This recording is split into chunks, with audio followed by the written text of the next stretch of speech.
Yo, what's up? Just gonna make this video real quick and short,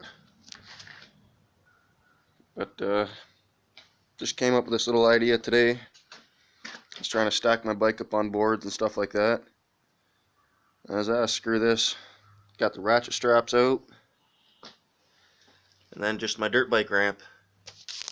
This thing's solid; it ain't going nowhere.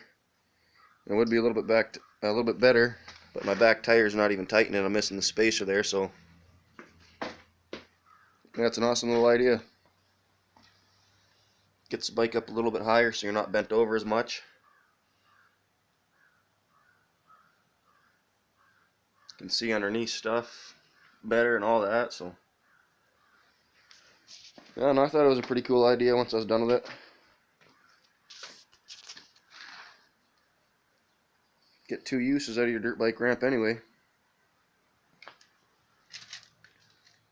This is just a 2010 Apollo 125.